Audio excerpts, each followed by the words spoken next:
Okay, so SilentEgo, the soul of business.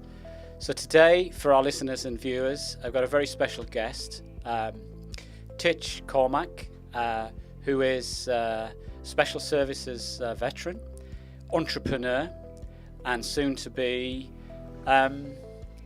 rolling out a BBC television programme. So we've got a lot to talk about today. But I'd like to just welcome you, Titch. We've had a very fascinating morning already. We drove over here. It took us about an hour to get here, but we should have done the podcast in the car because it was fascinating learning about your journey. But today, I'd like to welcome you, and I'd like to talk to you about where it all began, really. You've got a fascinating special forces background, but equally, you're an entrepreneur. You run your own bike restoration business and cafe and events business from Pool Key, which is, I'll let you talk about that a little bit further on, but we've got so much to talk about. And then right now you're sort of on the precipice of moving into a media career. So wow, what an entrepreneur.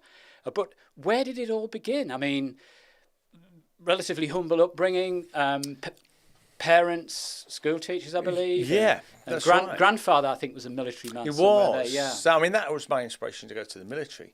But certainly, I mean, I was born in Hull, and I moved across to Grimsby when I think I was 12, when I moved across to Grimsby. But both my parents were teachers, so certainly I wasn't of this sort of hard knocks background, they were by no means well paid, but we weren't on the breadline, I was actually all right, and certainly my parents are still together now. So I'm not one of these people who came from an hard knocks background and I was in a broken family. This was an alcoholic.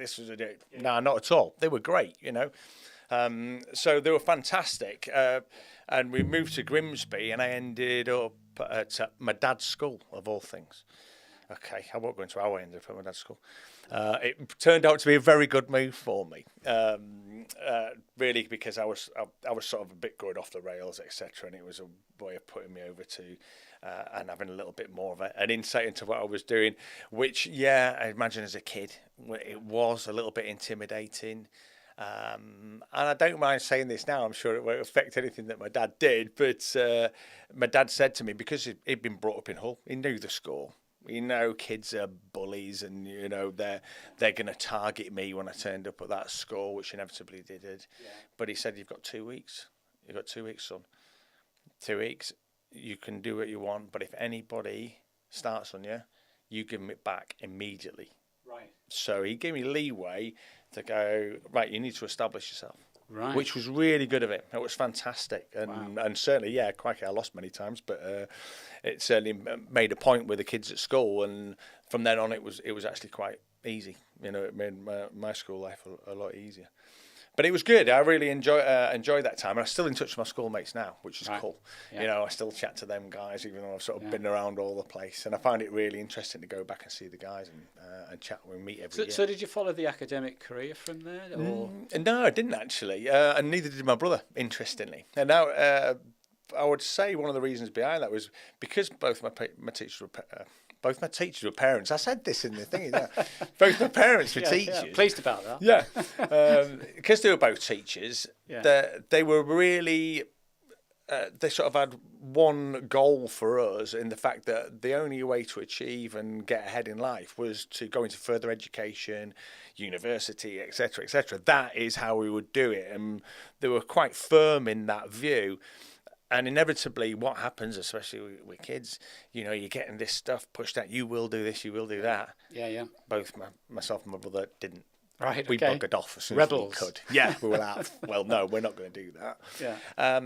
And certainly through my life and my experience of what I'd seen, I now don't believe, and this is nothing, no detriment to my parents at all, is that their view is not the only view. Right. Their view is not the only view, and I've certainly come across ways and skill sets and stuff like that are not involved with further education, that are far more influential in life and achieving things than just going down that route. But certainly, I'm not knocking education at all. I think it's absolutely fantastic and very, very valuable. But it's not the only route, and it's not the be-all and end-all of success at all. Yeah, yeah.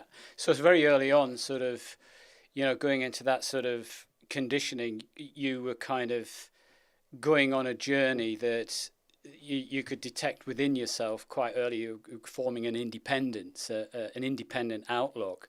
But I think from what I've picked up, your parents put that real pillar of support in place. But in the end, obviously, as we travel from, the academic sort of journey, the schooling journey, and then moving into what is, was a big proportion of your life was special services. And dare I say, we talk about SBS and SAS. What was the story there? So you're coming out of the the schooling world, or sort of your education, and then pointing towards military. What was going on in your mind at that point? And I believe your grandfather was in the commandos. He Is was that a Marine. right? Yeah, He was a Marine. Yeah. He was at 4-5 Commando. So was it in the family? This My dad wasn't, and stuff like that, and it wasn't like a long-standing tradition. But my granddad, and certainly on both my mum and my dad's side, had been in the forces. My dad's dad was a Marine and was actually involved in D-Day. So he landed at Sword Beach during D-Day. And survived the Second World War, which was actually quite rare, really, when you look at the percentages of what those guys went through. And really quite an impressive guy. Unfortunately, he died when the year I was born. Really? So I was born, he was alive, but unfortunately I never really met him. He would have seen me as a little tiny creature with a full nappy. And that's unfortunately all he got to witness of me, which is a shame, because I would love to have met him and chatted to him. Interesting. But that was one of my inspirations to join the Marines. Right. That was one of the things that I wanted to do, because the relationship between my dad was, again, as I alluded to before, they were very into education. Yeah. That was the only way ahead. And I don't know whether it was just me, my personal feelings. I felt as if my dad didn't believe that we were going to do anything, because we weren't doing this education thing. Yeah. I wanted to go and do something Well, I think else. in those days, if we go back, you were kind of classified somewhere on the social scene as, if you're not a doctor, a lawyer, or any other sort of like core professions. Or if you don't mind me saying, in those days, I think school teaching still had a really big status. Oh, absolutely. In the village, and you were somebody. And, in some respects, I can parallel that with my education, in the sense that we always looked up to our school teachers and headmasters, because they were the ones that were sort of, giving you the early guidance to say, to make something of yourself, son, you've got to get good grades, and, maybe go to university or consider colleges and things to make it in life. And then obviously somewhere along the line, sometimes military was a close second, was like, well, he's not very good at this stuff, he's going in the army. Yeah. As an example. But certainly if you went officer-wise, all of a sudden, if he's going to be an officer, then that's a respectable, career aspiration. Yeah. However, just as respectable as going in as an OR, which is another rank. Yeah. Why is that not a respectable journey in life? Absolutely it is. And what I found, actually, a lot of the ORs that I ended up joining with, they're actually very well educated guys. Well, sometimes they might not have a piece of paper that says, I got an A in this, I got a B in that. Yeah. But they're actually really switched on cookies. And a lot of them end up going officers anyway. Yeah. Later on, once they've got a really good basis and good bit of experience in life, have gone officer. So, I think a lot of people back then would look at it and go, well, if he's gone officer, he's an officer and a gentleman and all that, the old Richard Gere thing, and he's not gone as a grunt on the ground. Yeah. But I wanted to go in as, a grunt on the ground. I wanted to go in as what's known as a gravel belly. That's where, so... Well, let's talk about that. I mean, so you were prepared to do that. Yeah. What was inspiring you to do that in those days? Well, it was this relationship with my dad. That fact, I thought the one way to gain a lot of respect from my dad is do what his dad did. Right. Because he always spoke very highly of his dad. Right. And I thought, if I achieve this, if I become a Royal Marines commando that his dad was, then that'll change the dynamic between me and my dad. And that's what drove me into that. It did. Yeah, without a doubt. And certainly once I actually then passed out as a Royal Marine, then certainly the attitude and the dynamic between my dad changed immensely, which was great. You know, I think he thought I wouldn't do it. Did he? Yeah, I think he thought I was going in there and there was no way I was going to achieve it. I don't think, you know. Mind you, this is why I don't know what he thought. Didn't really speak to me much, you know what I mean? Northern dad, like, yeah, whatever, son. Seen and not heard, son. Yeah. That sort of thing. Yeah, but he's a great lad. Very Victorian outlook. Yeah, you know. yeah. He'll never make anything of himself. What? He'll not do that, you know. Comes back with the FA Cup 10 years later, you know. So it was a bit like that, and it changed immensely once I'd done it, and the relationship was really, really good, and has been. It's just improved ever since. That's fantastic. Yeah. So I ended up spending. How long did I do? I mean, there's all sorts of ins and outs into this actually, because I was in the Marines till '99, and then I put in to go outside. So let's see, how long we got? 3 hours. Okay. Yeah. So what happened was. During that time, I was up at 4-5 Commando, and I wanted to have a go at doing SF selection, so Special Forces selection. Right. During that time, I went to my mate's wedding over in Edinburgh, a guy called Phil. At his wedding, I fell off a building. I think I had too much to drink. I had done. I fell off a building, landed on metal railings, punctured my lung, smashed my ribs, punctured my lung. Wow. Good little anecdote here, actually. This is great. You know, a guy called Shane. If you listen to this, Shane, you did that. He knows he did this because we laugh about it. So Shane was there, and he pulled me off the railings. And put me down on the floor. Obviously, we had a few beers. I'd sobered up in a millisecond. Wow. Because I was like, I'm done here. And he laid me on the floor, and my lungs were filled up with blood. But he was still absolutely drunk as a skunk. And here he is, like, and I remember, I'll never forget it. He says to me, "We'll sleep here, and it'll all be all right in the morning." You know, and I'm like, and inside I'm thinking, "No, mate, no." And I'm trying to say ambulance, but I'm really struggling to speak. Yeah. I'm going ambulance. So he realised there was something wrong with me when this blood's coming out of my mouth, and he phones a taxi. As you do, I'll get a taxi. So he got a taxi, and the taxi driver rocked up, saw me, immediately was like, ambulance. Yeah. Called an ambulance. Wow. The ambulance turns up, and they get me into the back of the ambulance, take me straight to the A&E in Edinburgh. And Shane accompanies me there, and in the ambulance, and we arrived there, and I'm straight into surgery. Because what's happened is I landed between, because I was such a skinny little individual back then, that I'd landed between, the spikes were about that far apart, and I'd landed between them.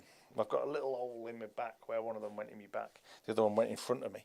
But the bar between hit me in the ribs, broke my ribs, and my ribs went through my lung. Wow. So that's what had happened. So all these were all bunched up here. I was straight into surgery. They did all that. I've got a nice little scar here where they went in and put a tube in. So this is like chapter 1 of the Bionic Man. Yeah, this is where, Oh, no, I had another one before there. That's when I had my head rebuilt, but that's a different story. Wow. I got my face. It's a beauty, that. They did a real good job on it. Made me look better looking on that side. Yeah, that's the good side. They made that. Yeah. There we are. I'm in straight into surgery. Shane, in his wisdom and his drunken stupor, decides he's going to get in touch with my mum, because he knew my mum and dad. He'd stayed at my place multiple times, and he rang my mum and dad. And then the next bit of the story I get from my mum, because she said, "I'll never forget it. I remember the phone. It was about 3 or 4 in the morning, and the phone rings, and I answered the phone. And I'm like, hello, and he said, Pat, it's Shane. And as soon as she was like, 4 o'clock. What is it? He said, it's Titch. He's probably dead. Wow. Things that your mum don't want to hear at 4 o'clock in the morning. Yeah. This had been overheard by one of the nurses who took the phone off him. We're like, no, he's not. He's in surgery. This has been an accident. But my mum said, my heart just sank. And I'm like, Bill, that's been our Bill. Yes. Waking him up, that crikey. No, the nurse then sorted it all out. But yeah, Shane. Cracking lad, by the way. But things your mum don't want to hear. Yeah. As it was, they sorted it all out, and I was out for a little while with that. Probably about 6 months to a year, really, to get right after that. But this was what affected me joining SF, in certain ways, because what I wanted to do was join SBS. Now, back then, So you were a Marine, I was a Marine. I wanted to go SBS. and you're saying, right, I want to go a bit further than this. Yeah. You know, I want to go. yeah. I want to go next level. So I want to join SBS. And unfortunately, then they didn't have what was called non-dive billets. So everybody who joined the SBS had to be a diver. Because SBS has got, because there's this kind of like thing about the SBS and the SAS, isn't there? That sort of. It's the difference between the two, isn't it? Yeah, because you hear a lot about Yeah. the SBS, and so obviously for our sort of listeners today, defining that would be quite useful. Right. So they're very, very similar. So similar in the fact that the selection process is the same and it's joint now. So it's actually a combined selection process. Right. So if you go SBS or you want to go SAS, it's all done in one thing. So SAS and SBS all train together. Right. All the way to the end of selection, which is the traditional selection process, which is it's about 6-8 months to do that selection process. And then once you get to the end of it, SAS are badged up in Hereford, and then SBS have continuation training. So we actually have a longer selection process. We go into dive course and all that sort of stuff. So we get the badge SBS, and then you go into your dive course, your boat course, mobility and stuff like that. So is there a decision there at that point, sort of Marine, yeah? Yeah. SBS, SAS, yeah. How does that sort of... It's, do you know what, interesting, the dynamic in there is... what's the percentages now? I think it's about 60% of UK Special Forces are ex-Marines, right, which is a vast chunk. Yeah. And the other 40% is made up of the other services. So right. A lot of parachute regiment guys and various other cap badges that then go into it. But actually a huge chunk. I mean, don't quote me on 60%. There'll be lots of people out there, forces guys, like, it's not 60%, it's 58.2. But that's, you know, it is one of those things. I know it's a big chunk, actually, are ex-Marines, and that's both Hereford and Hull. So a lot of guys come from the Marine background. So you decided to focus on challenging getting into selection for SBS. That's where I wanted to go. And this was this is when I was a young lad. So I was obviously fit as a fiddle. Not that I don't know, he says. So yeah, I'm not so sure. I'm not so sure. I've seen you working out in the gym. Seen you in the gym. Yeah. Yeah, I try, mate. I'm a tryer. Oh, I'll tell you what. You should be in a circus. The stuff you do. So there I was back in those days at 4-5 Commando. Young lad, wanted to go selection, and I put in for SBS, but they didn't have non-dive billets. So when I say non-dive billets, everybody had to be a diver. In order to dive, it's a very stringent medical process that they check everything on you. I punctured my lung. And because of the damage in my lung, I wasn't eligible as a diver. So I couldn't go SBS. Now, they've changed the policy and stuff now, which I'll come on to in a little while. And it just totally makes sense for what they did. However, so the only other option was for me was for SF to go SAS. Now, back in the day, because the two selection processes were separate, in order to apply as a Royal Marine to go SAS, you had to, there was a waiting time for it. So you could apply for it, but they only let so many a year go for selection for SAS. Yeah. Now I applied for it, and there was a 2-year waiting term for me to be able to then go for selection. So I actually put my chit in and left. Right. So I left the Marines. Yeah. Wow. In '99, and Shane did it all at the same time. Right. So me and Shane both left at the same time. So I left and I went outside. Worked for my brother for a little while. Actually applied to go and join the Aussie Commandos. So I went to go apply to join the Aussie Commandos. Unfortunately, that all fell through. It all fell through for a long, convoluted thing, but it transpired that my medical documents had gone missing and stuff like this. Right. And they wouldn't take me into the Australian forces without any medical history and all this sort of stuff. Anyway, that fell through. I actually went then to join the Paras. Right. So I thought my only option, because I can't dive, is to go parachute regiment and then go SAS. That's then the route. It was okay. That avenue's been been blocked right, how else can I do this? Where can I go around? Right, I go and join the paras now, and I go SAS, so I get my opportunity again. So all that was just another little negotiation, reroute, but still the same goal. Go and join SAS. So I went for the parachute regiment. Interestingly, the guy. So there's always a pre-course for these sort of things before you go into P company, as it were. So I went for that, and the guy running their pre-course was actually a guy I'd been on my JWIs with. So that's a jungle warfare instructor's course, and he's like, "What are you doing here?" And I'm like, "Joining the paras, mate." And he was like, "Oh, nice one, brilliant." So I went through that, monstered that little process, and I was due to join depot. On the Tuesday. I can't remember the exact date, but I joined depot on the Tuesday. I played football for a local side on the Sunday, and that's when I snapped my ACL. Right. Okay. Guy tackled me, football boot straight to my kneecap, snapped my ACL. Wow. Buggers. So that held that process up. So there I was. I still turned up the depot with a big cast on my leg and crutches, and they were like, "What's going on?" Right, I've snapped the ACL, etc. Right. They said, "Unfortunately, you won't be able to parachute jump on that for a year plus," because I had to have a ACL reconstruction and stuff like that. That was it. So that was another avenue kiboshed. Right. Damn it. What do I do now? So now I've got to find another route to do. Only other option, let's rejoin the Marines. Let's do this. So I went back, cap in hand. "Can I come back in, please?" Yeah. And they let me, and I came back in, rejoined the Royal Marines, at which time the process had changed. They'd actually then amalgamated the selection process. So it was SAS and SBS all together. Fantastic. So you got brilliant. Yeah. So I've got another opportunity to get in through the Marines, and I could then just apply directly for SAS. Yeah. However, during this time, also, this is when Iraq happened and stuff like that. So this was when we landed in on Iraq. I was with 40 Commando at the time then. So Charlie Company, 40 Commando.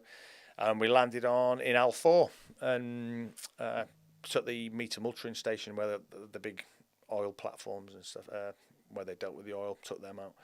That was an interesting time, to be honest. That was the first time, really, any of those individuals had been involved in actual conflict. Right. Because previously, we'd had Northern Ireland and done Northern Ireland tours and stuff like that, but it wasn't very kinetic. By kinetic, I mean bullets flying and all that sort of shenanigans. And it was. So there we are, a young bunch of lads, a lot of us very experienced in exercise format and stuff like that, but we'd never had full-on kinetic contacts and bullets coming both ways and stuff like that. First time I've ever done it. Wow. And there we are, and the biggest helicopter assault ever to have been done. I mean, that was amazing. Yeah. Walking out there, boarding on those helicopters, and I'm talking hundreds of helicopters turning and burning into the helicopters and lifting and then flying across the border from Kuwait into Iraq. And I remember, because you're all stood up in the back, you're not sat down, we're all stood up, ready to go, and just looking out those windows, and just the sky is just a sea of helicopters, everyone flying in. Wow. Yeah, amazing. Adrenaline pumping there. Yeah. That was an amazing. And this is Marines, right? This is Marines. This This has been recorded selection. So I was a Marine when we first went into Iraq. Yeah, and then you're moving from that into. Incidentally, I must mention this. My section commander at the time was a guy called Lee Spencer, or Frank Spencer as we know him, which people may know him as the Roman Marine. Right. The guy who currently has the world record for rowing across the Atlantic. Yes. The world record, even though he's only got one leg. Wow. So he was my section commander, was Frank. Yeah, cracking lad.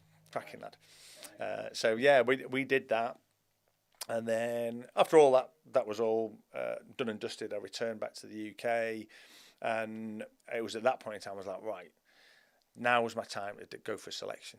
I really want to have a crack at this. Yeah. So I put in for selection, and I got through. And it's interesting. I'd like to chat about that, and we'll look at that as a process and what it's designed to achieve. Certainly, I don't want to cross any lines with what they are doing, but what it's designed to achieve and what they're looking for, because it's not necessarily what people would think they're looking for, you know. So people look at it and they see it as a very physical aspect. They're expecting to see these huge 6'4" muscle behemoth individuals. That, you know, this is not. It's not the reality of it. Not at all. You'll find a lot of the guys vary in shapes and sizes all over the place. You know, you've got little tiny skinny whippersnappers. You've got huge guys. I've worked with some enormous guys. It's actually not an advantage to be that big, to be honest. You don't want to be that big. Imagine trying to get through little doorways and stuff like that when you've got all this kit on, and you're 6'4" and weigh 20 stone. Not easy. Get your little whippersnapper through there. We're good to go. But the majority of guys are in the middle. You also get some guys that you wouldn't think are in there at all, who might be a little bit chubby, a little bit chunky. And you think, really? Yeah. Because I've seen guys go through that process. So it's like having an open mind about all of this, isn't it? If you think about it, it's sort of, there are so many, well, what you're highlighting, and there's myths. People have these sort of like non-supportive views of certain people in certain professions, and you're looking at, you know, that. But what I'm picking up from yourself, Titch, is this sort of relentless pursuit of focus. You know, I knew where I wanted to be. Whether I knew it or not, I knew where I wanted to be. Yeah. So you've gone from Marines into, you know, now into the selection process of the SBS. And, you know, you sort of, you know, you're kind of up against the big boys and all the rest of it. But what you're really trying to articulate is not about the physicality of it. It's a part of it, but it's is it the mindset? Yeah. Is it that sort of... And I would say it's 90% mental resilience. It's mental resilience and mindset. Yeah. I went into that process knowing that I was either going to pass or they were going to fail me. Right. I would never fail myself. Right. And that's a huge part of it, as people might have seen on the TV thing, you know, which is loosely based on I say massively loosely based on this the selection process. They use a certain few little aspects of it. But it is, you see so many people, what they call VW, voluntary withdrawal. So they put their hand up, I can't go on. So they fail themselves, inevitably. They've mentally given up. It's not that their body's given up. They mentally have resigned themselves to the fact that they're not good enough. And people, and you can see this process, they sow the seeds of this. This is what they do in part of the selection. They want to sow the seeds of this self-doubt. They will sow the seeds of it. They'll encourage that. Not by screaming and shouting as you've seen on the TV. This is not how it works. No. It's far more subtle than that. Far more subtle than that. Yeah. They ain't screaming, shouting. So do you kind of like, you feel that you have to dig deep when you're in them sort of situations? You sort of, is it a mind thing? Is it a heart thing? Is it a gut thing? Is it an unknown thing? It's I think it's a resolve. It's an absolute mental and physical resolve. As I said, I went in there with the attitude, I will pass this, or they will fail me. If they turn around and say, I'm not good enough, fair play. But at no point in time will I ever give up. Right. And that is each and every individual who's passed that course will never, ever give up. Imagine how formidable that is if you're a person going against this group of guys. Yeah. A small group of guys, that driven and that professional and relentless that they will not stop, that's very hard to combat. Yeah. Very hard to combat. Because I know we were talking coming over here today to roll this out, which I found fascinating about, well, firstly, the resilience, the mental aspects of it. Yeah, you've got the physical side of it, but it's that plan A piece. That bit really fascinated me. Yeah. There isn't a plan B.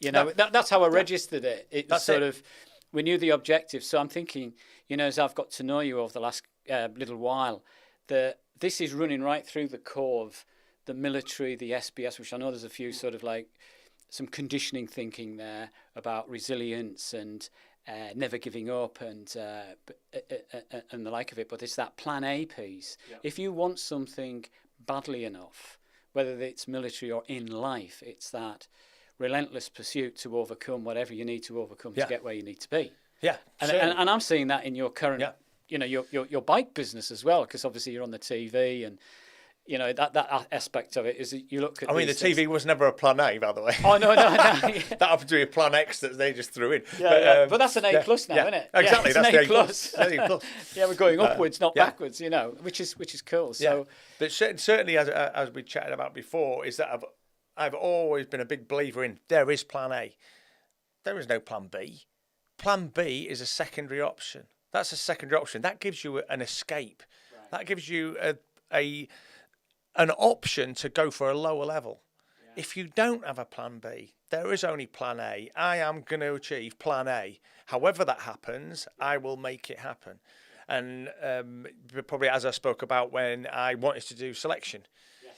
I wanted to do selection, punctured lung, can't go selection. I'm in the Marines. What's my option? I come outside. I applied for the Australians because my opportunity to join Aussie SAS was there. Unfortunately, that failed, whereas my other option, join the Paras, go SAS. Yeah. All I'm going is plan A. It's how I'm going to do this. And you will fall down and things will get put in your way. But how do I do this? Right, okay, Paras, not an option, snapped ACL.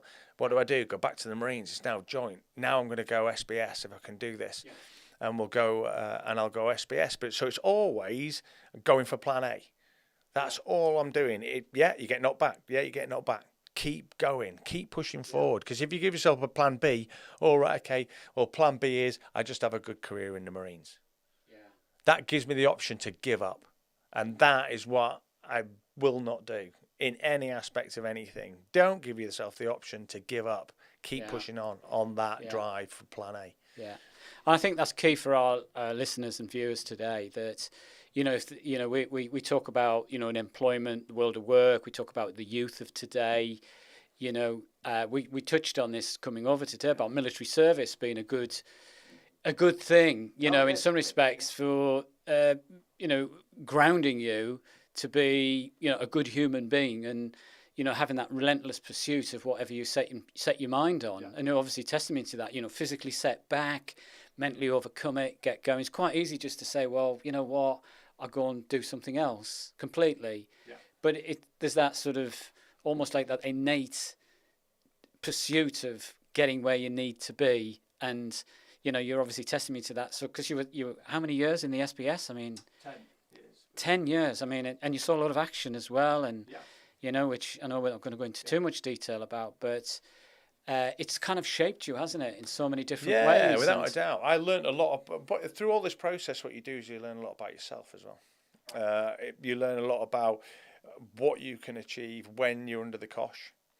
Right. And inevitably, a lot of the guys are like that as well. Is my best work comes out when it is absolutely balls to the wall. Really? And it is on. And when it's all falling apart around you, that's when I start. And that's the way I tend to work. When people start falling by the wayside, I'm still just ticking along. Falling by the wayside. Once they start falling by the wayside, it starts really upping. That's when I start getting ahead of my game, and I'm really starting bringing. A lot of people sort of talk a lot about in life, in business and things, particularly about sort of when you're pursuing something with a passion, you can quite easily form like a flow. Yeah. So almost like there's a slow motion going on, and you're just like, it's almost like you've trained for it. Yeah. And everything's running in harmony. It's a bit like if you ever listen to the guys who race motorcycles. Right. Your Guy Martins and Pete Hickman and stuff like that. I was chatting away with Pete Hickman, one of the TT riders, and how he gets into the flow of things. So for him, riding a bike. He's riding a bike. He's coasting along doing his thing. He only comes into his element when it tips over 140, 150 mile an hour. Wow. When he's absolutely on it. I think Peter Hickman still has the lap record for the Isle of Man TT. I mean, I think he's like averaging something like 136 miles an hour. I think it is. Average. Do you know what I mean? Bearing in mind some of those corners, he has to slow down to about 10 mile an hour for the hairpin, come back and around. Yeah. But he averages 136 miles an hour. I mean, that's immense. But it's that ability. But when he says when that happens, when it's elevated to that level, all of a sudden it all just goes slow. Yeah. Slows down and you're just in the zone. I mean, what I found, Titch, coming over here today, that the stories are endless. But if we could sort of, just highlight the sort of the dynamics of SBS. You know, if we could just spend just Yeah, 5 minutes on that, just rattling through what that really does to you and where you got to. Because I know you ended up in sort of mobility. You know, and it's actually led us on to where you are now with your bike business and how that was a hobby and you've turned that. You know. What we didn't go, which as you said, viewers might be interested in, is the dynamics, the difference between the two. Yes. And actually, there isn't. Right. There isn't that much of a difference. So that's a myth. Our selection process is the same. Yeah. Absolutely the same. We then go this way for SBS, so we do boat and dive courses, and then Hereford go SAS. Now people are like, well, SBS boats, so they just bob around on boats. Yeah, but they're called SAS. They don't spend Special Air Service. They don't spend all their time floating around in the sky. Actually, what they are is their ways and means of getting to a target to achieve what you need to do. So we can use boats, etc., etc. We use vehicles. Talk about mobility. So most of my jobs were all mobility. So I was in vehicles doing all sorts, helicopters, the dive piece, all that sort of thing. We do parachute as well. Hereford parachute and do all that. So they're actually really, really similar. And all it is a way of getting to target. And I would say 98% of my career in the SBS was on the land. Really? 2% of it, I might have been under the water or I might have been on top of the water. That's it. Rest of it, land-based ops. So actually the two outfits are pretty much identical, you know. So I think people would be like, really? Well, I thought they were water and they were land. No. Not at all. Yeah, couldn't be more wrong. Very much land-based operations. So that's what it is. And do you feel that sort of, for as much as this is sort of like individual eliteness, that there is this team thing that is, you know, if you're looking at communication and, you know, getting along together. So you know, without going into detail, you're on a mission, but it is so important that you're working as a unit and as a team when you're going into that's a huge aspect. When we were talking about the selection. Talk about communication, didn't we? You know. Absolutely. That one of the big things they're looking for in the selection process is they're looking at people that will work really well together. You know, a good bloke, a decent character who gets on with people who can make things work as a team. There's no point in being this absolute ultimate soldier if, for want of a better phrase, you're an absolute arsehole. You know, it's you're not going to gel. You know, and I'd seen examples of that of people going through who are just fantastic soldiers, but bit of a dick. And they're like, nah, he's not coming in. So the guys work really, really well together. And one thing we spoke about before this was when I'd mentioned about education is not the be all and end all of it. Right. In the fact that I worked alongside people, some that had 2 degrees. Well, but certainly one guy who had 2 degrees, multilinguist. Speak Mandarin, Russian, etc. You know, fantastically educated. To the point where we called him C3PO because he was the translation bot. I mean, an amazing guy, but absolutely banging as well. And another guy who had absolutely very little qualifications, however, but was not unintelligent because he didn't have this piece of paper. A real switched-on individual, and came from up north on the west coast. And anybody from up there, you would assume was uneducated, wouldn't you, Paul? That's right. No, well, you would actually, and we're proud of it. Yeah, exactly. You've got to remember the northeast is full of men. You know, where the men are men and the women are men. Yeah. You know, exactly. But it was really interesting to see that dynamic of a guy who's come through the university and been very highly educated to a guy who didn't at all and went straight into work when he finished. But they ended up working, and not this, they both ended up working at this same level, at very, very high end. And to see those guys working in the same team, both of those guys had very mutual respect for each other and worked alongside each other. It was fantastic to see that. And it was a really good example of the fact that education is very good, however, it is not the only route. And I think the point you made really well was that sort of like level communicator. Yeah. You know, we talk about being able to motivate and drive people at one level, but also get through. And I know you talk about Operation Cobra and presenting to David Cameron and, you know, things like that in the time. And, you know, interesting dynamic that, isn't it? Yes, certainly. That is a huge, huge skill set. Yeah. The ability to be able to, if you were, say, let's put it in terms of a factory. What I believe is an invaluable skill set is the ability to speak to the guy on the shop floor. That's the guy who's doing the process. He needs to understand and be spoken to in his language. That's the big thing in his language of how the process is going to work and what we need to achieve and how we do it. The other thing you need to do is then be able to put this across the middle management. Yeah, middle management. This is when you're up in the ante.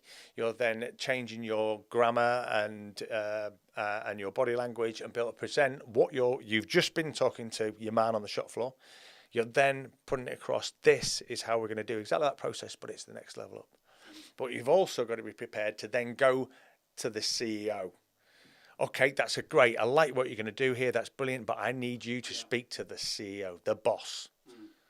And then you need to be able to put it up to another higher level.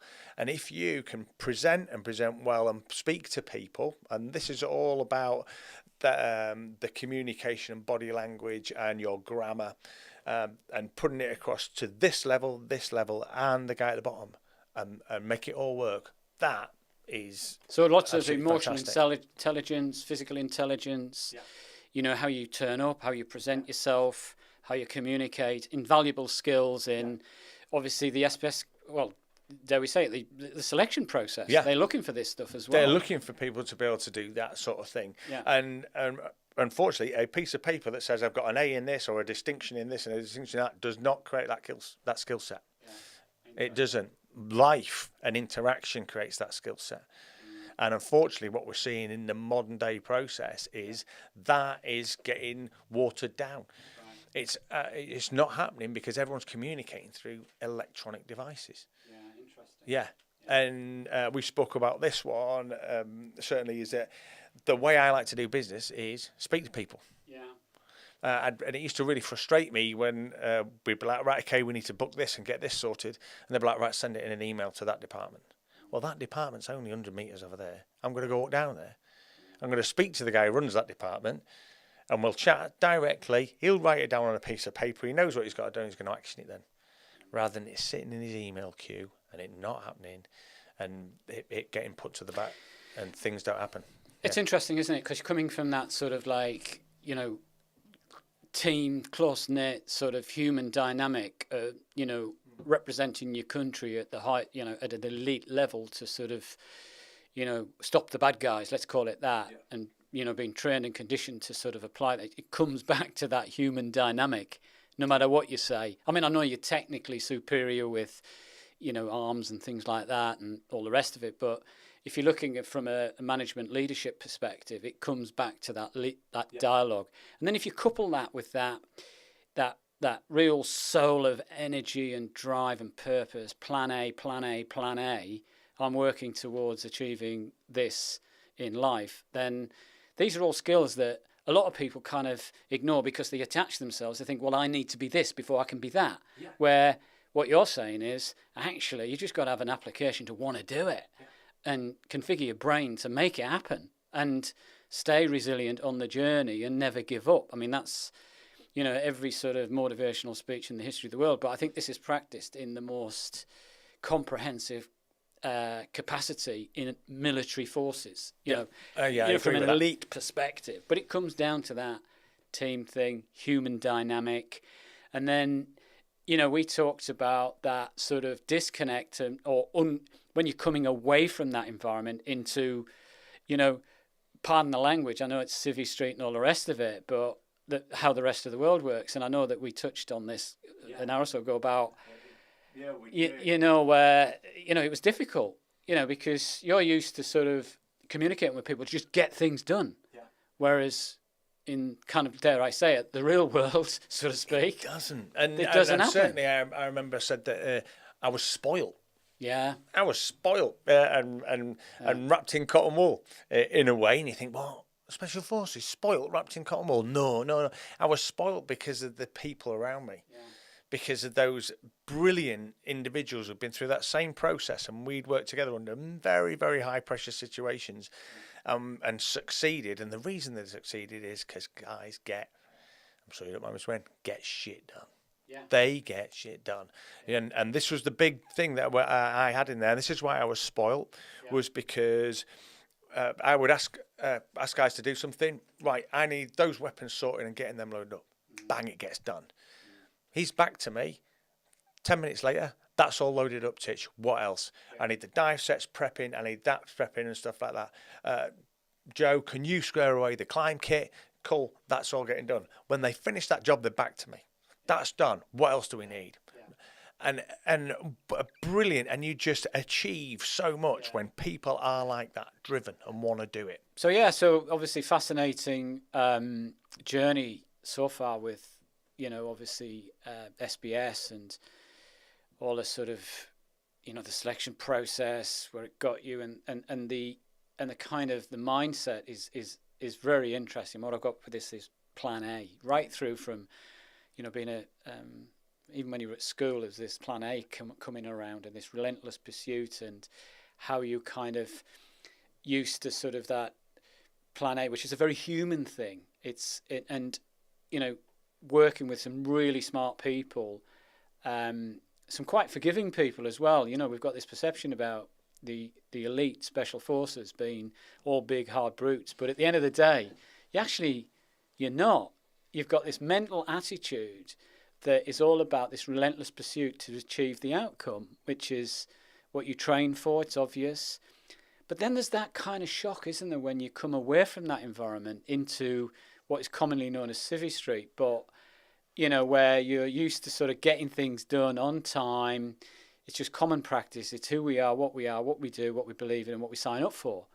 Now we're in the real world, and, it'd be interesting because, in some respects, you're transitioning away from, the kind of the elite military background into SBOM, and how you're forming that, and but it'd be interesting just to explore a little bit more on that. I mean, first, I suppose, how did SBOM come about? And how I ended up going from UK Special Forces to being a motorcycle mechanic. But how it was I did it as a hobby anyway. That was my thing. So it was a thing that I did outside of my work, and it was what I enjoyed doing. So riding the bikes and doing my own bike maintenance and making my own. This has been the forces. Yeah. So I'm in the military, and it's a very busy lifestyle. You're away. You're flying around all over the world doing all sorts of stuff. But in those little fleeting moments that I was back for a weekend and stuff, I'd be looking, where can I race? Where's the nearest race that I can do? Can I get in there? And inevitably there would be one somewhere, and I'd be out on the bike and I'd be giving it the beans around the track. And that's what I was doing. And when I came back, I would do all the maintenance on the bikes. I also built a few little bikes of my own when I was in there. So it was a hobby. But I knew I really enjoyed it, and I thought, right, if I can make this hobby a breadwinner, can I make this a living? Yeah, I can. If I set this as my plan A, this is what I want to do, this is what I want to achieve, I'll make it work. And I put the same drive and ethos that I did to get myself through the SF selection, join the Marines, through the Marines selection, through SF selection, through all that, put that same effort into it, I can make it work. It's interesting that, picking up on it, because obviously when you're serving in the SBS, you're in the sort of transport corps, if that's what it's called. I mean, I'd take a massive offence to that, but that's okay. No. Yeah, but the transport corps. But you know what I'm trying to say. That's good. It's that bit. So there is a bit of a passion there as well, isn't there? So you were doing something you enjoyed. I was actually singled out for going into. So I can talk about this. So in the SBS and similarly with the SAS, you have several different troops in a squadron. So there'll be a mobility troop, there'll be a boats troop, an air troop, so that's your parachuting guys, and a mountain troop. So those are specialities. So you specialise in those things. There's also those things you specialise in as well. But within there, there's those small groups. However, we all specialise in doing the actual door kicking, the job, the assault on the buildings, the takedown of an oil rig or whatever it may be. We train all in that aspect. But if the way of getting to that target might be by boat, then that's where boat team, they take the lead on it. If the way of getting to the target in whether it be Iraq, Afghanistan, where any other part of the world is by vehicle, then mobility will take the lead on it. And that's where you were? That's where I was in mobility, and I was singled out for that because I used to ride and race bikes and stuff like that, and they were like, we want him in mobility. He's all over it. Let's get him in mobility because he's already got half that skill set. So you're having fun as well. Oh yeah, I was loving it, mate. Yeah, it's brilliant. Round peg, round hole, wasn't it? You know what I mean? They were like, "Yep, let's get him in there." And I'm like, "Sweet." You know, I think I'd have hated it if I was like a mountain troop and I was hanging off a cliff, disco legging. Yeah. You know, at 30 feet with loads of kit hanging off me. But those lads love doing that sort of business. You know, that's their bag. So specialising in that particular area. In that, so it was something that I enjoyed, and it was part of my life anyway. So to take that and then put it into a business was what I really wanted to do. I didn't want to, as much as people do often, and pigeonhole myself into the fact that all I can do is security. So many people, and I'm not just talking SF, I'm talking military in general.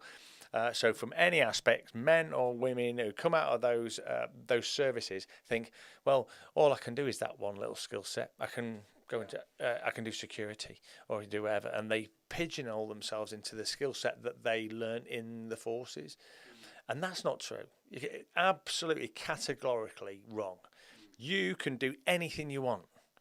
And certainly I've spoken to people before, as I picture them out in the car, guys who have done other things. One of the guys was absolutely passionate about cycling, road cycling. And I'd spoken to him about when he left, what he was going to do. And he said, I don't know, talking about security and stuff. And I was like, mate, dude, you still biking? Yeah, I'm still biking. So I showed him another establishment who made this lovely little bike cafe, bike thing that is really successful, does very, very well. So I was like, what about doing that? If you take that, transport it to where you are, is there anything like that? No. Have a look at that, mate, and seriously consider doing that, because then you're doing something that you love anyway, and you put the same amount of drive into it, you'll make it work. And he's like, yeah, I get it. So that's what I did, was took my passion and say, right, okay, I want to make this into a business. By hook, by crook, this is plan A, and that is what I'm going to do. So, yes, there's been some lovely, lucky little finds on the way, like finding the location. But again, who you know, not what you know. That was the social skills, the ability to be able to speak to lots of people, have your fingers in pies, and have the opportunity to go, yeah, I've heard there's something to rent down there. Is there? Who owns that? Okay, it's this guy. Speak to this guy. Okay. Hello, I'm doing that. And it's putting yourself out there and putting yourself in the position to have the opportunity. Yeah. It's not just waiting for something to come to you. Well, this is it, isn't it? It's making it happen. Yeah. And this is the sort of core message to, our listeners and viewers today, is that, if you've got something in your heart, your plan A, and you're not implementing your plan A, you're shortchanging yourself in life. Yeah. And what is very clear, that all of those sort of skills that you developed were wrapping up with that hobby, which was, where your heart really was as well. So you had that sort of, it was all very transferable. But it comes down to humans again. Yeah. Communication, getting on with people, being able to adapt and making it happen. Not settling for this elusive plan B. Well, maybe it might not happen. Yeah. In which case, then, I can always just go in and do some security. Yeah, which is what you're talking about with the security. Well, it wasn't an option for you. No, didn't actually have it at all. Oh, I've done a little bit of security, by the way, but that's because people have offered me and it's been a good job. Yeah. I managed to get to run which is a nice blend, isn't it? Yeah. But it's not your sole thing. Sheryl Crow, the country singer. Did you? Yeah, I looked after her one time, which was great. Well, they asked me to do that. Go on in. Yeah, why not? I wouldn't have. I've done a little bit of that, but it's only because it's my choice, because it was actually an interesting job. There's no way I'm crawling around in sandy ditches anymore, because I've done a lot of that. Yeah, it doesn't really flick my switch doing that. No. Rubbish, it was. No. Yeah. I certainly pick and choose. Yes. So that skill set's always there to be able to just go, oh, right, could you, do you fancy doing this? Yeah. Well, actually, yeah, I would do that, Yeah. So that's fine. So I still have that, but certainly that was not not something that I wanted to. So S-Bomb came about, connections. I mean, you're in a fabulous location, aren't you? It was great. Okay, you couldn't get it any better. I mean, that place was an absolute tip when I got in there. But when I got in there, it was an absolute mess. And I opened up the roller shutter. I'd not rented it. Obviously, I went to have a look at it. I opened up the roller shutter and I just looked inside and I was like, wow. The place was a derelict. Big holes in the roof full of water, rubble, all sorts of guff in there. However, you got be able to see beyond that and go, hang on a minute, look at this location, right on the waterfront, beautiful, nearly 200-year-old building that is. And little did I know, wonderfully, behind a load of panelling and stuff like that, there was this lovely cast iron arched window on the front, which is absolutely stunning, that thing. But it was all bricked up and everything inside. And I just thought, yeah, we can do this. Yeah. So you had a vision. Yeah, so you absolutely. rolled the shutters up. Yeah. Went, got a vision on this I can do this, and I've got, this is where plan A forms. This is what I'm going to do. This is how I'm going to do it, and this is what I'll achieve.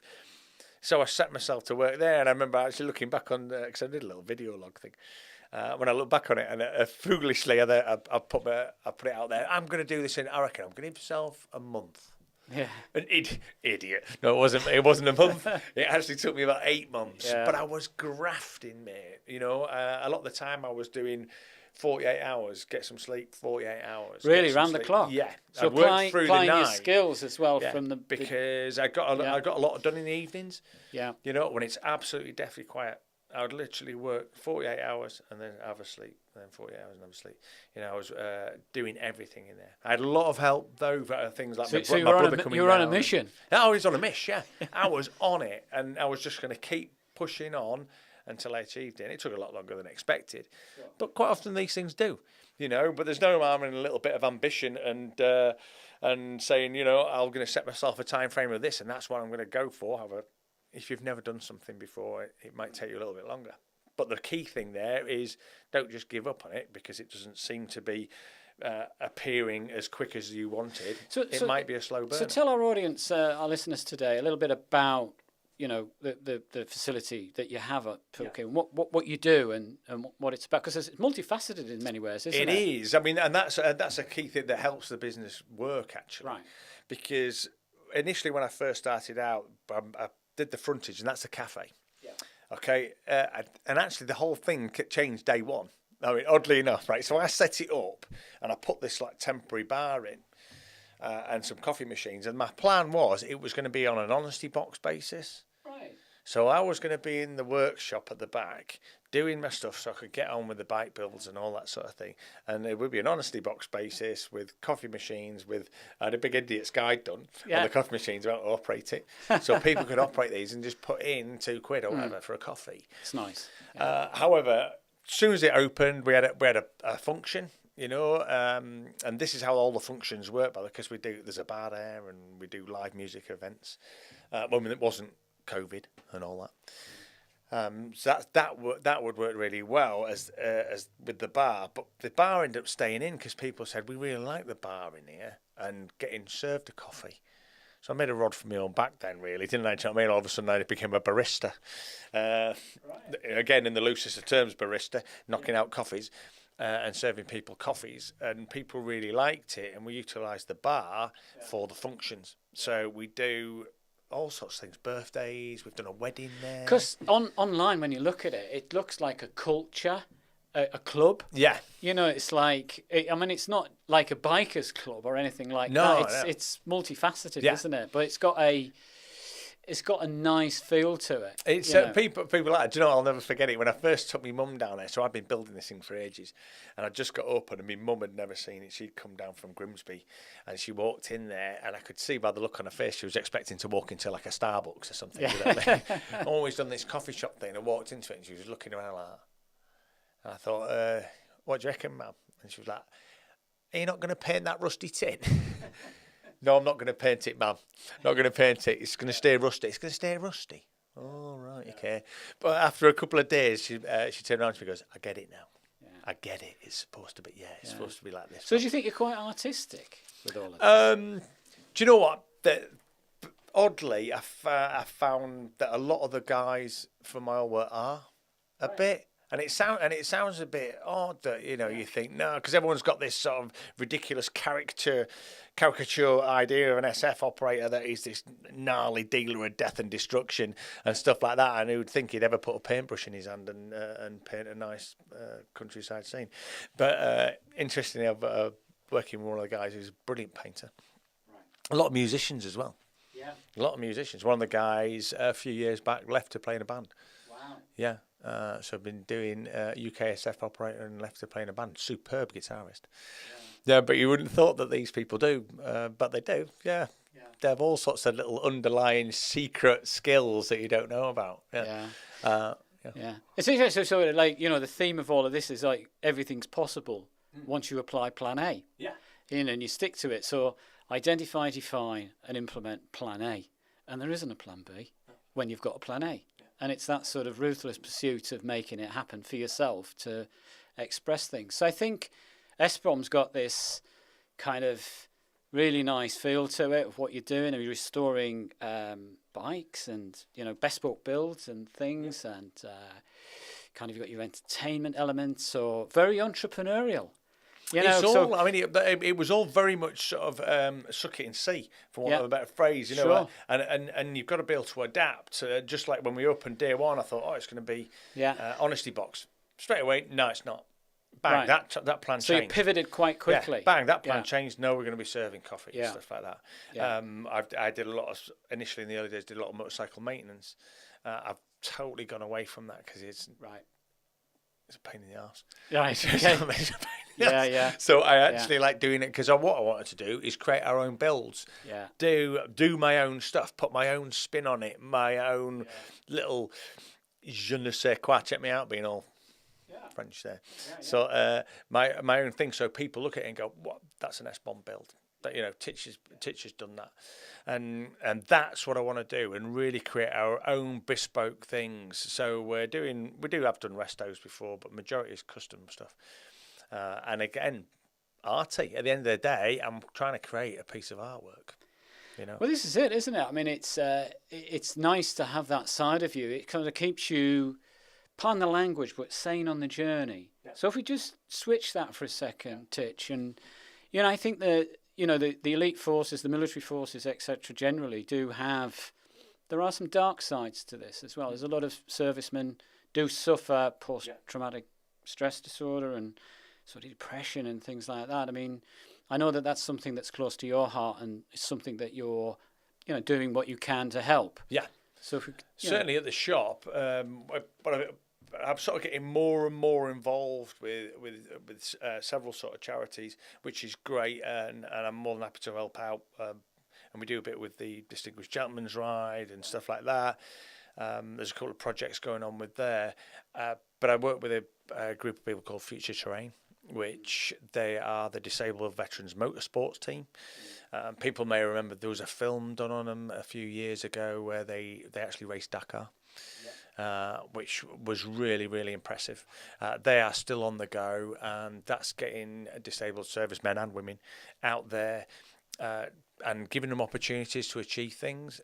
And it's been very inspirational. Over the last week, I was away with them, teaching them vehicle driving, recovery, and working with them in order to improve their skill set, because their end game, they want to do this Morocco trip, which I think is a really good idea. But when you're working with people who are in wheelchairs, so paralysed from the waist down, you've got people with the use of one arm, you've got people minus legs, stuff like that, but still out there wanting to go out and actually do gnarly trips and actually events and stuff like that, and not letting that injury define them. So what? All right, okay, I'm in a wheelchair. How can we make the car work? Can we adapt the car? There are adaptions, etc., to be able to drive a car without the use of your legs, so hand throttles and stuff like that. It must have been quite interesting over your time in the SBS specifically, if you've seen sort of tragedy for like what were your mates that have you knew that were upstanding, and then all of a sudden they've ended up in a wheelchair or something, whatever. If you've known them, from that life to this life, and then seeing them in this sort of, but there's that sort of, what's coming across again is that sort of the plan A's in there still. It's not leaving you, is it? No. Irrespective of your disadvantages, and they're trying different things. So. They're just trying to achieve and push on and see what they are capable of. I mean, a fantastic, amazing example is a guy called Toby Guttridge. Toby, ex-SBS guy, shot through the neck, paralysed from the neck down. So Toby's in a wheelchair. He's got a company called Bravery now. And Bravery, Toby used to race bikes. You know, he was out there doing all adrenaline sports, surfing. You know, absolutely brilliant guy. All of a sudden, there's this fit, motivated individual. Bang! That haven't got the use of his body. Literally, his body. He's got the use of his head. That's it. And he's in a chair, obviously with breathing apparatus, etc. But off the back of it, he's had a lot of help, and they've developed and set up Bravery, which is a brilliant company, and he does all adrenaline sports clothing and such like. So he's doing all skater kit. He does motocross kit, all sorts. I mean, they're lovely stories, aren't they? Of how people reinvent themselves from these absolute life-threatening adversities. Yeah. And lovely guy as well. Lovely guy, and whenever you chat to him, he's always full of it, and you're like, wow, dude, fair play. Yeah, take me out to Toby. He's great. Yeah. Also in the shop, we've had people with PTSD. So yeah, quite a big topic. Mental health at the minute. We've had people brought to us through the military charities with mental health issues, with PTSD that we've worked very well. And had one very, very good success story with that. And it works very well in that military environment. And I think I've sort of got my own views on this. I'm by no means trained as a therapist or anything, you know. But I've worked with guys and been in those situations where they've come back with traumatic experience. And I think it helps is that all of a sudden we had a guy in there who was very insular, had gone very into himself, and they were very concerned about him. They brought him into the workshop.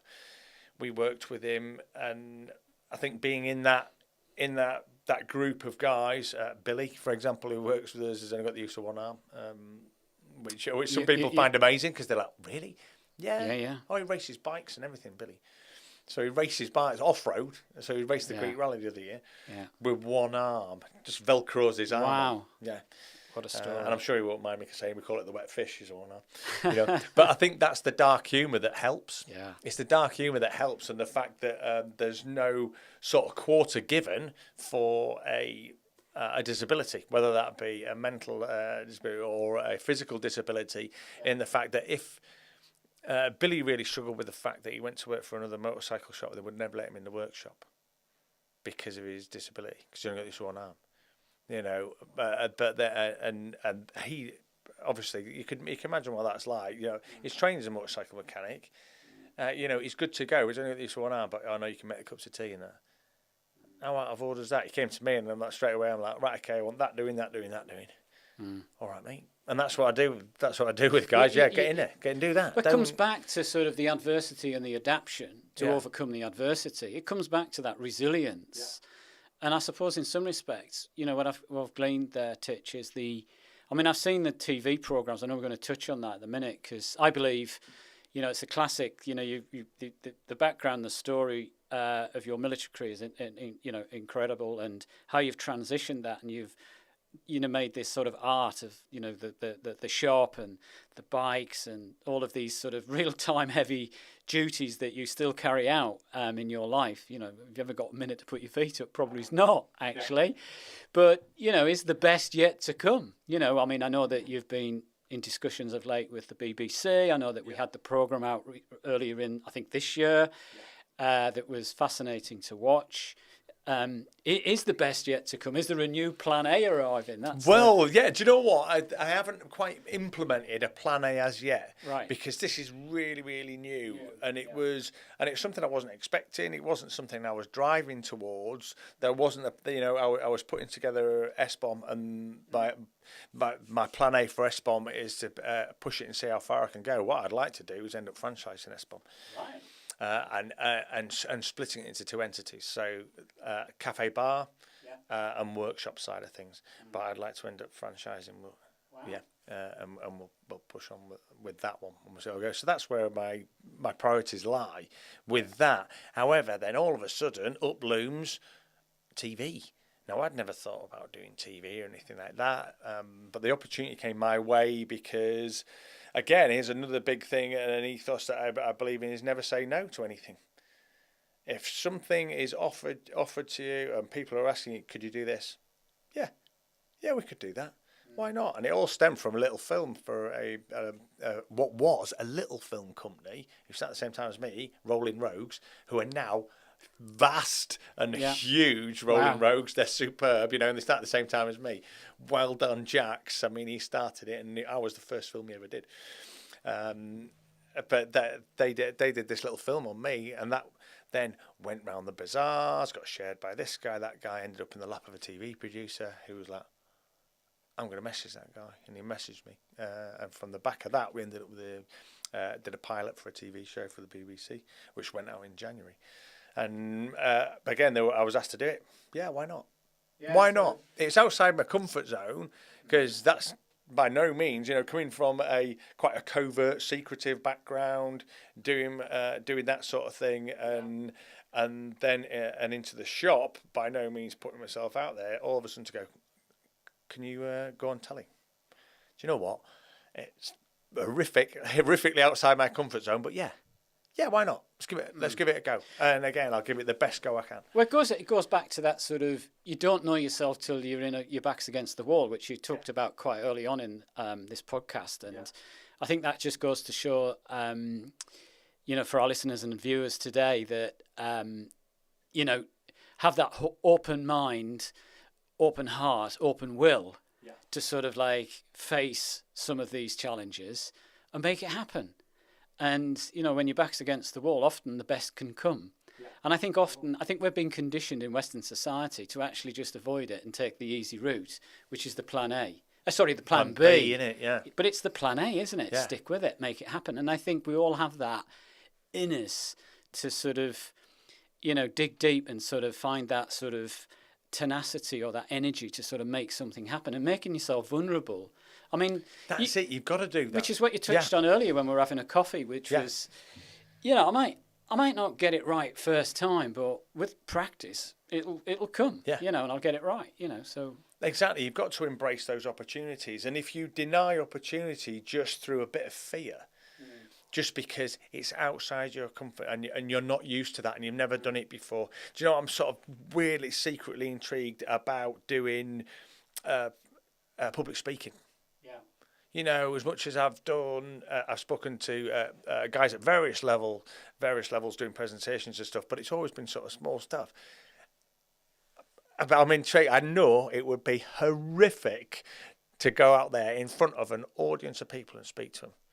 And inside my heart, I'd be pounding and I'd be absolutely crapping my pants. But I think it'd be brilliant to have a go. Isn't it funny? Have a go and see Here what we I are, can do. guys. We're listening to an SBS veteran, right, that's seen more action that we'll never see, and he's fearful of public speaking. Yeah. Come on, it's the classic. It's the number one, isn't it? Yeah. You're not frightened of that. You're just going to get your plan A in place. Well, that's it. Lots of people have said to me, "He's like, wow, I see what you're doing on TV and everything, and it's brilliant. But you've got this confidence and stuff, and you can do this." So I'm like, hey, inside, I'm shitting myself at times, absolutely crapping myself when they're asking me to do stuff and that, and I'm like, right, okay. You'll do it. Let's do it. Yeah. Well, listen, and as we come into a sort of a wrap today, it's been an absolute pleasure, Titch. It really has. Your stories are endless. It's amazing. We could talk for 3 weeks. I know we definitely could. I'm already thinking of the series, but it's been an absolute pleasure. And I think for our listeners today, I mean, we're living in some really interesting times where I think we're being taken, a little bit psychologically hostage with our thinking and our limitations in life with, what's happening out there in the big bad world. However, let's not go down that rabbit hole. But I think the message is loud and clear. I think get your plan A in place. Yep. Everything is possible once you start to apply yourself. And on that note, Titch, it's been an absolute delight to actually, you coming today to share that story, but what an entrepreneur, and you are definitely the soul in business. Cheers, Paul. Really appreciate it. Thanks for having me, mate.